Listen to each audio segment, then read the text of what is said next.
देखो, आज हम लोग हमारा एक नया चैप्टर का एक नया टॉपिक स्टार्ट करने जा रहे हैं। लास्ट क्लास में हम लोगों ने एक नया चैप्टर स्टार्ट किया था, सम नेचुरल फिनोमेनॉस, राइट, जिसमें हम लोगों ने सबसे पहला टॉपिक जो चूज़ किया था वो था लाइटनिंग। जो तुम बारिश के सीज़न में बादल जब गरजता है तो उसके साथ जो बिजली कड़कती है, मैं उस वाली लाइटनिंग की बात कर रही हूँ।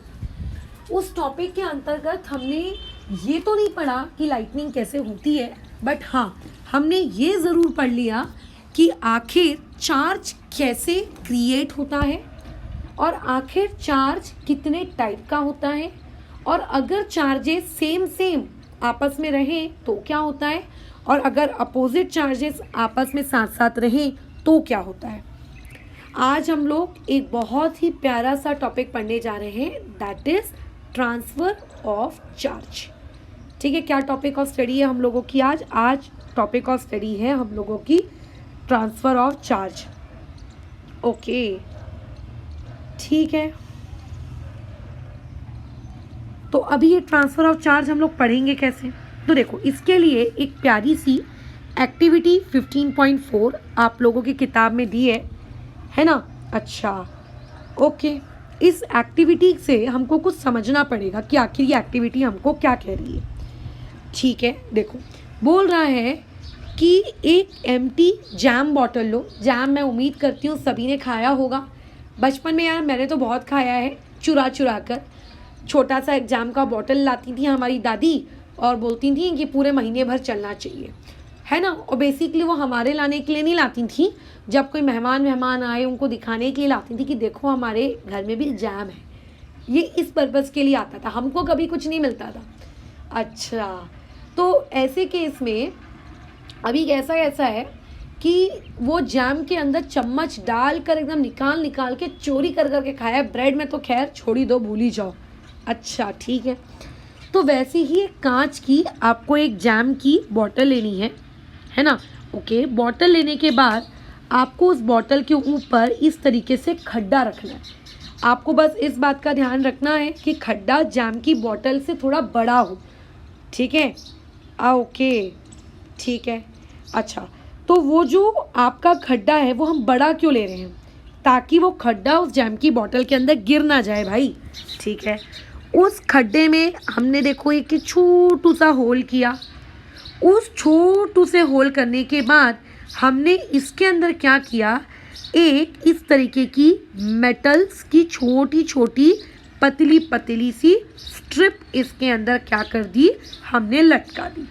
छोटी पतली सी एल्यूमिनियम फॉइल की हम लोगों ने क्या कर दी, स्ट्रिप इसके अंदर काट के लटका दी। अच्छा, चलो ठीक है ना। ये हम लोगों ने इसको क्या किया, इस तरीके से इसको वायर के थ्रू इसको क्या कर दिया, लटका दिया। ओके, ठीक है। अब अगेन वही हमारा कल का काम, आप रिफ़िल लो, रिफ़िल को चार्ज करो। अब हमने कल जो एक्टिविटीज़ की थी उन एक्टिविटीज़ से हमने क्या सीखा था बराबर। अच्छा, उन रिफ़िल्स को चार्ज करने के लिए हम लोगों ने ये सीखा था कि अगर आप एक पॉलीथीन अगर आप एक पॉलीथीन लोगे और पॉलीथीन में रब करोगे जोर से, तो पॉलीथीन में रब करने से, ठीक है, आप लोगों का क्या होगा, आपकी रिफ़िल जो है वो चार्ज हो जाएगी, राइट। अच्छा, तो हमने जोर से रिफ़िल को रब किया पॉलीथीन से, और आपकी जो रिफ़िल है वो रिफ़िल क्या होगी, आप लोगों की चार्ज हो गई। अब उस रिफ़िल को लेकर हम गए और लेकर जाने के बाद हमने उस रिफ़िल को इस पेपर क्लिप का जो एंड पार्ट है, इस पेपर क्लिप के एंड पार्ट से हम लोगों ने इसको क्या किया, टच करने की कोशिश की। अब हम तो ऑब्जर्व क्या करेंगे, वो पूछ रहा है कि बताओ बराबर, ठीक है, बराबर आप ये क्या देख रहे हो कि उस पर्टिकुलर पेपर क्लिप से, ठीक है, आप लोगों का हुआ क्या टच करने पे। अच्छा, तो आपने एक चीज़ ऑब्जर्व की कि जैसे ही आप उस पर्टिकुलर रिफ़िल को उस पेपर क्लिप से यहाँ पे टच करवाते हो, तो टच करवाने से कुछ चेंजेस आए। देखो, दो चेंजेस आ सकते हैं। पहला, जो कि हमने कल पढ़ा था, कि या तो वो पेपर क्लिप उस रिफ़िल से खुद को दूर ले जाने की कोशिश करेगी, या फिर वो पेपर क्लिप उस रिफ़िल के और पास आने की कोशिश करेगी, है ना। बराबर। अच्छा, तो उन्होंने कहा कि यही सेम एक्टिविटीज़ आप किसी अदर चार्ज बॉडीज़ के साथ भी रिपीट करो। मतलब ज़रूरी नहीं है कि सिर्फ रिफिल के साथ आप इस पर्टिकुलर एक्टिविटी को रिपीट करोगे। आप बलून ले सकते हो, बलून को चार्ज कर सकते हो। बलून को चार्ज करने की वजह से आप अगेन उसको पेपर क्लिप के पास लेकर जाओ, और पेपर क्लिप के पास ले जाने के बाद आप उसको क्या करो, रब करो, और पेपर क्लिप को देखो, ऑब्जर्व करो कि वहाँ पे हुआ क्या। तो हम ये देखते हैं कि जब हम किसी भी चार्ज बॉडी को लेकर गए उस पर्टिकुलर पेपर क्लिप के पास, तो नीचे में जो ये आप लोगों का फॉइल जो आपने लटका के रखा था, इन फॉइल में आपको चेंजेस देखने को मिले। थोड़ा अजीब नहीं लगा कि अगर हम रिफिल को या हम किसी बलून को अगर उस ऊपर के क्लिप के पास ले जाकर अगर टच कर रहे हैं, तो चेंजेस भी तो आपको उस पर्टिकुलर क्लिप में देखने को मिलने चाहिए। नीचे लटकती हुई एल्यूमिनियम के फॉइल के स्ट्रिप्स में वहाँ कैसे हो सकता है? इसका मतलब आप जब उस चार्ज बॉडी को ऊपर उस क्लिप में टच कर रहे हो, तो आपके उसको ऊपर टच करने की वजह से नीचे की जो एल्यूमिनियम स्ट्रिप है उस पर भी क्या हो रहा है, फ़र्क पड़ रहा है। ठीक है, उस पर भी क्या हो रहा है, फ़र्क पड़ रहा है। आप ये देखते हो कि एल्यूमिनियम स्ट्रिप्स एक दूसरे को इस तरीके से रिपल कर रही हैं, एक दूसरे से अलग जाने की कोशिश कर रही हैं, दूर हो रही हैं। जैसे जब हम लोग कपड़े सुखाने के लिए जो क्लिप लटकाते हैं, तो क्लिप को जब हम लोग दबाते हैं तो क्लिप कैसे ओपन हो जाता है, कैसे दूर दूर हो जाते हैं उसके वो दोनों कोने। तो वैसे ही ये एल्यूमिनियम स्ट्रिप्स भी आपके क्या हो गए, इस तरीके से ओपन हो गए। ठीक है, इस तरीके से क्या हो गए, ओपन। लेकिन ऐसे ओपन हुए क्यों? ओपन इसीलिए हुए क्योंकि जब हमने उस रिफिल को ऊपर पेपर क्लिप से टच करवाया, तो इसका मतलब ज़रूर उस रिफिल के अंदर से चार्ज निकलकर पेपर क्लिप के अंदर आया होगा, और पेपर क्लिप से चार्ज निकल के नीचे लटकती हुई एल्यूमिनियम की स्ट्रिप्स में आया होगा। क्योंकि देखो, जब आप रिफिल को टच नहीं करवाते हो, आप एक काम करो, रिफिल को टच मत करवाओ, आप दूर खड़े रहो। तो जब आप दूर खड़े रहोगे ना, तो आपको वो नीचे वाली जो दो एल्यूमिनियम की स्ट्रिप्स हैं, ये एकदम परफेक्ट दिखेंगी, ना एक दूसरे के पास आएंगी, ना एक दूसरे से दूर जाएंगी, एकदम नॉर्मल तरीके से बिहेव करेंगी। लेकिन जब हम लोग उस रिफिल को टच करवा रहे हैं, तो रिफिल को टच करवाने से नीचे में जो एल्यूमिनियम की स्ट्रिप्स लटक रही हैं, उन एल्यूमिनियम की स्ट्रिप्स पे कुछ ना कुछ फ़र्क पड़ रहा है। ठीक है, उन एल्यूमिनियम के स्ट्रिप्स पे कुछ ना कुछ क्या हो रहा है, फ़र्क पड़ रहा है। वो एक दूसरे को क्या कर रही हैं, वो एक दूसरे को रिपल कर रही हैं। तो हमारे दिमाग में एक क्वेश्चन आता है कि आखिर उस एल्यूमिनियम की स्ट्रिप में ये रिपल करने के लिए चार्ज आया कहाँ से? क्योंकि लास्ट क्लास में हमने क्या सीखा था कि दो बॉडीज़ एक दूसरे को तभी रिपल कर सकती हैं जब उनमें सेम चार्ज हो। मतलब रिपल करने के लिए बॉडीज़ के पास सेम चार्ज होना ज़रूरी है। बट वो एल्यूमिनियम स्ट्रिप के पास चार्ज कैसे आया? क्योंकि हमने तो एल्यूमिनियम स्ट्रिप को रब नहीं किया, हमने तो एल्यूमिनियम स्ट्रिप को कुछ भी नहीं किया, तो हमारे बिना कुछ करे ऑटोमेटिकली चार्ज कहाँ से आ गया? हमने, मानती हूँ मैं कि हमने एल्यूमिनियम स्ट्रिप्स को रब नहीं किया, लेकिन हमने उसके ऊपर में रिफिल टच करवा दी और रिफिल को रब किया गया था। इसका मतलब चार्ज किसके पास था? चार्ज रिफिल के पास था। और जैसे ही आपने उस रिफिल को उस पेपर क्लिप से टच किया, तो वो चार्ज पेपर क्लिप में आ गया, और पेपर क्लिप से वही चार्ज निकलकर कहाँ पे, आपके नीचे एल्यूमिनियम स्ट्रिप में आ गया। तो इससे हमें ये शिक्षा मिलती है कि आपकी जो रिफिल है, इस रिफिल से पेपर क्लिप और इस पेपर क्लिप से लेकर आप लोगों के नीचे जो क्या कहते हैं एल्यूमिनियम की स्ट्रिप्स है, इन तक बेसिकली क्या हुआ है, आप लोगों का जो चार्ज है वो क्या हुआ है, ट्रांसफ़र हुआ है। मतलब ज़रूरी नहीं है कि आप जब एक बॉडी को रब करो उसी वक्त चार्ज बने।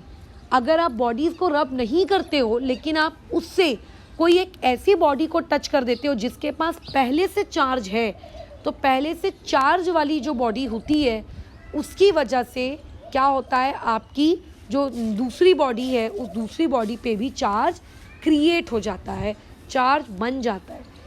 पता है, यही होता है जब बिजली का झटका लगता है। बिजली के झटके लगने के दौरान जो चार्ज वाली बॉडी होती है, जो भी मेटल की वायर होती है, जहाँ भी करंट होता है, उससे चार्ज निकल के हमारी बॉडी में क्या हो जाता है, ट्रांसफ़र हो जाता है। तो इससे आज की इस पर्टिकुलर एक्टिविटी से अगर कोई कंक्लूजन निकाला जा सकता है तो वो कंक्लूजन ये निकाला जा सकता है कि चार्ज जो होता है ट्रांसफ़र होता है।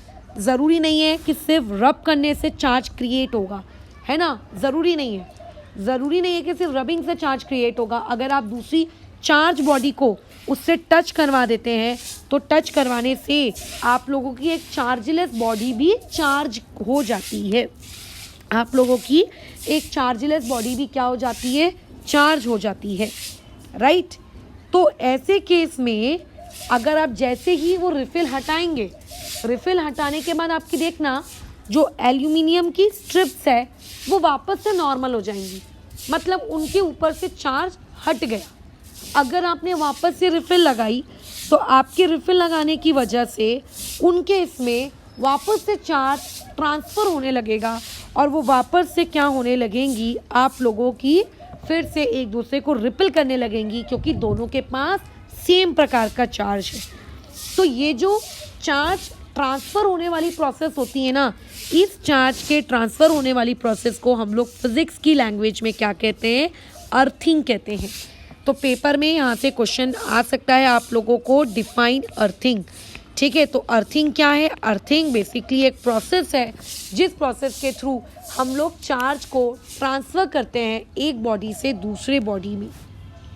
और तुम देखना जब हम लोगों के घर के अंदर हाउस होल्ड वायरिंग्स होती हैं, ठीक है, जिस तरीके से हमारे घर के अलग अलग सॉकेट्स में करंट आता है, उसी दौरान वायरिंग करने वाला बंदा घर के अंदर अर्थिंग भी देता है, मतलब अर्थिंग की भी एक अलग से वायर डाली जाती है, ठीक है। क्यों डाली जाती है, ताकि घर में मान लेते हैं कभी भी किसी भी प्रकार का किसी भी मोमेंट पे अगर इलेक्ट्रिकल लीकेज अगर होता है तो उस पर्टिकुलर इलेक्ट्रिकल लीकेज की वजह से जो एक्स्ट्रा का चार्ज हमारे घर के अंदर घूमेगा, उस एक्स्ट्रा के चार्ज को अर्थ के अंदर डाल दिया जाएगा, अर्थ के अंदर ट्रांसफ़र कर दिया जाएगा, ताकि शॉक वगैरह से हम क्या कर सकें, बच सकें, है ना। तो मतलब अगर कोई तुमसे पूछेगा कि अर्थिंग के क्या एडवांटेज है, तो अर्थिंग का ये एडवांटेज है कि अर्थिंग बिल्डिंग्स को प्रोटेक्ट करता है किसी भी प्रकार के शॉक को लगने से। तो इससे ये समझ में आया कि जब आप एक चार्ज बॉडी को एक चार्जलेस बॉडी के साथ चिपका देते हो तो चिपका देने से जो चार्ज है आपका ट्रांसफ़र होता है, और इसी ट्रांसफ़र ऑफ चार्ज को हम लोग क्या कहते हैं, आप लोगों का अर्थिंग कहते हैं। और हमने ये जो एक्टिविटी 15.4 में वो जो जार वाला पूरा का पूरा जो सेटअप तैयार किया ना, जिसमें हमने कार्डबोर्ड रखा, फॉइल लगाई, ऊपर एक चार्ज बॉडी रखी, नीचे एल्यूमिनियम स्ट्रिप्स के अंदर रिपल्शन हुआ, इस पूरे एंटायर सेटअप को, इससे हमें क्या पता चलता है कि मान लेते हैं अगर आप एक रिफ़िल को लाए और रिफ़िल को लाने से आपके जो नीचे के एल्यूमिनियम स्ट्रिप्स हैं वो हिलने लगे, तो आप कंफर्म समझिए कि आपने जिस ऑब्जेक्ट को ऊपर टच करवाया है वो टचिंग ऑब्जेक्ट एक चार्ज्ड बॉडी है। अगर नीचे के एल्यूमिनियम स्ट्रिप्स पे कोई फ़र्क नहीं पड़ा, नीचे के एल्यूमिनियम स्ट्रिप्स वैसे के वैसे ही हैं, तो इससे ये समझना कि ऊपर आपने जिस बॉडी को टच करवाया वो एक चार्जलेस बॉडी थी। वो क्या थी, वो एक चार्जलेस बॉडी थी। तो इसी प्रकार का एक सेम सेटअप प्रॉपर साइंटिफिक तरीके से किया जाता है, जिन्हें हमें हेल्प करता है ये आइडेंटिफाई करने में कि बताइए किसी पर्टिकुलर ऑब्जेक्ट के ऊपर चार्ज है कि नहीं है, और ऐसी डिवाइस जो कि हमारी हेल्प करती है किसी ऑब्जेक्ट के ऊपर चार्ज है या नहीं है जिस चीज़ को डिटेक्ट करने के लिए उस डिवाइस को हम लोग कहते हैं इलेक्ट्रोस्कोप। तो इलेक्ट्रोस्कोप बेसिकली क्या है, ये जो आपका जार है, जिस जार के ऊपर आपने ये इस तरीके से रिफ़िल लगा के आपने डिटेक्ट किया नीचे इस एल्यूमिनियम स्ट्रिप की मदद से कि वो हिली या नहीं हिली, इस एंटायर सेटअप को हम लोग क्या कहते हैं, इलेक्ट्रोस्कोप कहते हैं। और ये एक सिंपल से इलेक्ट्रोस्कोप का डायग्राम है जो कि पेपर में आपको ड्रॉ करने के लिए आ सकता है, और यहाँ से ये पर्टिकुलर क्वेश्चन आप लोगों को डिफाइन के फॉर्म में पूछा जा सकता है कि बताइए इलेक्ट्रोस्कोप क्या है, ठीक है। तो इलेक्ट्रोस्कोप एक छोटी सी डिवाइस है जिसको हम लोग यूज़ करते हैं in order to detect the charge. कि वहाँ पे क्या कोई चार्ज है या वहाँ पे कोई चार्ज नहीं है। तो अभी तक हमने क्या सीखा कि चार्ज प्रोड्यूस कैसे होते हैं। तो हमें समझ में आ गया कि जब चीज़ें आपस में रब होती हैं, है ना, तो रब होने की वजह से वहाँ पे क्या होते हैं, चार्ज क्रिएट होते हैं। ओके, ठीक है। फिर हमने क्या सीखा, अगर चार्जेस सेम टाइप के हैं, लेट्स से पॉजिटिव पॉजिटिव या फिर नेगेटिव नेगेटिव, तो वो एक दूसरे को रिपेल करेंगे। अगर पॉजिटिव और नेगेटिव हैं तो एक दूसरे को अट्रैक्ट करेंगे। फिर हमने तीसरी चीज़ ये सीखी कि एक चार्ज बॉडी और एक चार्जलेस बॉडी को अगर आप कांटेक्ट में रखें तो कांटेक्ट में रखने की वजह से होगा क्या, आप लोगों के ट्रांसफ़र होगा चार्ज, और इसी चार्ज के ट्रांसफ़र होने को हम लोग अर्थिंग कहते हैं। घर में जब वायरिंग होती है तो अलग से हम लोग क्या करते हैं, एक अर्थिंग की भी वायर डलवाते हैं। जिस अर्थिंग की वायर को डालने से क्या होता है, जो भी एक्सेस अमाउंट का लीकेज करंट होता है वो पूरे इस तरीके से क्या हो जाता है, वापस से अर्थ में चला जाता है, ताकि हमें शॉक ना लगे। और जिस डिवाइस को हम लोग यूज़ करते हैं ये डिटेक्ट करने के लिए कि वहाँ पे आप लोगों का कोई चार्ज बॉडी है या कोई चार्ज बॉडी नहीं है, तो उस पर्टिकुलर डिवाइस को हम लोग क्या कहते हैं, इलेक्ट्रोस्कोप कहते हैं। अब जितनी जानकारी हमने अभी तक इकट्ठा की चार्जेस को लेकर, इसके बेसिस पे कल की क्लास में हम लोग ये लाइटिंग, ये जो बिजली कड़कती है, इसके बारे में पढ़ेंगे। बट मान लो कल को अगर तुम्हें ऐसा लग रहा है कि बहुत ज़्यादा बिजली कड़क रही है तो तुम करोगे क्या। सबसे पहली चीज़, किसी भी प्रकार की ओपन स्पेस सेफ नहीं है। जैसे बोला जाता है कि जब भूकंप आता है तो भूकंप आने में आपको सबसे पहले अपनी बिल्डिंग वगैरह को छोड़कर एक खुले मैदान में जाना चाहिए, राइट, या फिर किसी ऐसी चीज़ के नीचे अपने सर को बचा लेना चाहिए जो कि मजबूत हो, डन। लेकिन जब लाइटिंग होती है तो ध्यान रखना किसी भी प्रकार की ओपन स्पेस, है ना, आप लोगों के लिए बिल्कुल भी अच्छी नहीं होती है। ओके, अब ऐसे में हम क्या करें, अगर ओपन स्पेस सेफ नहीं है तो हम क्या करें। तो आप जो अपने घर के अंदर हो या अपनी बिल्डिंग के अंदर हो, यही आपके लिए क्या होती है, सबसे सेफ प्लेस होती है। अगर आप गाड़ी में हो, गाड़ी के अंदर ही रहो, खिड़की दरवाजे बंद कर लो, वो भी आपके लिए काफ़ी हद तक सेफ स्पेस है, लेकिन बाहर आप लोगों को नहीं निकलना है। मान के चलिए अगर आप लेट से ओपन में हैं, किसी पेड़ के नीचे खड़े हैं, किसी शेल्टर के नीचे खड़े हैं, कहीं पार्किंग में खड़े हैं, किसी बिल्डिंग के नीचे खड़े हैं, तो ऐसे केस में वो जो लाइटिंग है वो डायरेक्टली आपकी बॉडी के अंदर भी आ सकती है। ओके, अगर आप किसी जंगल में खड़े हैं तो आपको क्या बोल रहा है बुक वाला, कि एक छोटे से पेड़ के नीचे प्रेफर करना चाहिए खुद को खड़े रहने के लिए, है ना। पेड़ों से आप दूर रहिए, जितना हो सके खंभों से आप दूर रहिए। छाता लेके बारिश में बिल्कुल मत चलिए जब बिजली कड़क रही हो। क्यों? क्योंकि जो छाते की हैंडल होता है वो मेटल का होता है, उसके जो पाइप्स होते हैं जिसपे छाता चिपका हुआ रहता है वो भी किसका होता है, आप लोगों का मेटल का होता है। तो ये क्या करेगा, आप लोगों के उस लाइटनिंग को अट्रैक्ट करेगा और आपको बिजली का झटका क्या कर सकता है, लग सकता है। ठीक है, उसके अलावा वो ये और सबसे इम्पॉर्टेंट चीज़ बता रहा है, देखो कि कभी भी अगर बिजली कड़क रही है तो कभी भी ज़मीन पे आप लेटिए मत, कभी नहीं लेटना, बल्कि आपको इस पर्टिकुलर पोजीशन में आना है और इस पर्टिकुलर पोजीशन में आकर आप लोगों को क्या करना है, रखना है। जैसे मुर्गा बना देते हैं ना, ऐसी वाली पोजीशन में। क्यों? इस पोजीशन में हम लोगों के ऊपर बिजली कड़कने के क्या होते हैं, बहुत ही ज़्यादा कम चांसेस होते हैं, प्रोबेबिलिटी क्या हो जाती है हम लोगों की, कम हो जाती है। अगर मान के चलो आप घर के अंदर हो तो आपको सबसे पहले क्या करना चाहिए, अपने घर के जितने भी इलेक्ट्रिकल इक्विपमेंट्स हैं उनको सबसे पहले उनका जो प्लग होता है उनको निकाल देना चाहिए। ठीक है, उनको पहले निकाल देना चाहिए। क्यों? क्योंकि अगर इस तरीके से बिजली कभी ट्रांसफ़र होकर आई तो आपके घर के जो इलेक्ट्रिकल इक्विपमेंट्स हैं, अगर सडन अमाउंट में इलेक्ट्रिक करंट मिलेगा तो इनके अंदर के सर्किट वर्किट क्या हो जाते हैं, आप लोगों के जल जाते हैं। अगर आपको घर के अंदर और एकदम कड़कती बिजली में आपको नहाने का मन कर रहा है शॉवर से, तो आपको नहीं नहाना चाहिए। अगर आपके घर में पानी में बाल्टी में पानी ऑलरेडी भरा रखा है then it you can, otherwise नहीं करना चाहिए, है ना। बराबर, ओके, ठीक है। कभी भी वो वाले फ़ोन हमको यूज़ नहीं करने चाहिए जिसमें वायर होती है, वो वायर वाले नहीं। कॉर्डलेस है, मोबाइल है तो यूज़ करो। टेलीफोन जिसमें वायर है वो यूज़ नहीं करने चाहिए, क्योंकि वायर फ़ोन के थ्रू भी आप लोगों को क्या हो सकता है, दिक्कत आ सकती है। लेकिन क्या मैडम इस लाइटनिंग से बचने का कोई तरीका नहीं है? नहीं, इस लाइटनिंग से बचने का तरीका है। होता क्या होता है कि खुद को अगर आप लाइटनिंग से बचाना चाहते हो तो यूजुअली जब स्पेशली बड़ी बड़ी ऊंची ऊंची बिल्डिंग्स बनती है, हमारे छोटे मोटे घरों की बात नहीं कर रही हूँ, तो उस छोटी मोटी बिल्डिंग्स में, ऊंची ऊंची बिल्डिंग्स में इस तरीके से एक लंबी सी बिल्डिंग के हाइट के ऊपर से एक मेटालिक रॉड लगाई जाती है बिल्डिंगों के ऊपर कंस्ट्रक्शन के दौरान, है ना। इसका एक एंड ये ऊपर हवा में होता है ना, और दूसरा एंड ये नीचे नीचे आते आते आते आते आते आते, है ना, आप लोगों का यहाँ पे नीचे ग्राउंड के अंदर दबा हुआ रहता है।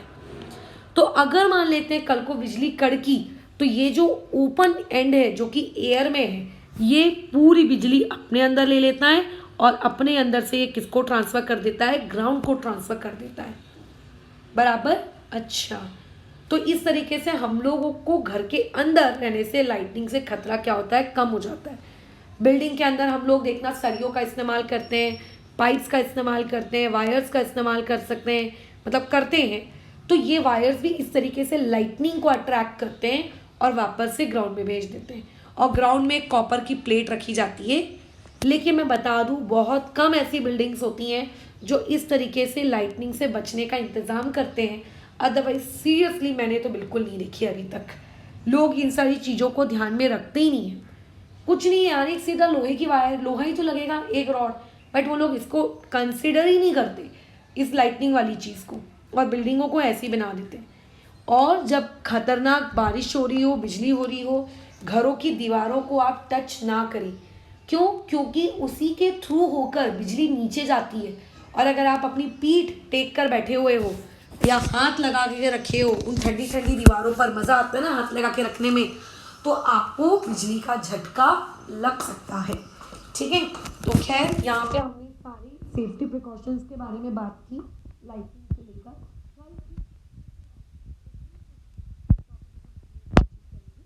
फिलहाल इस डिस्कशन को अभी यहाँ पे रोकते हैं।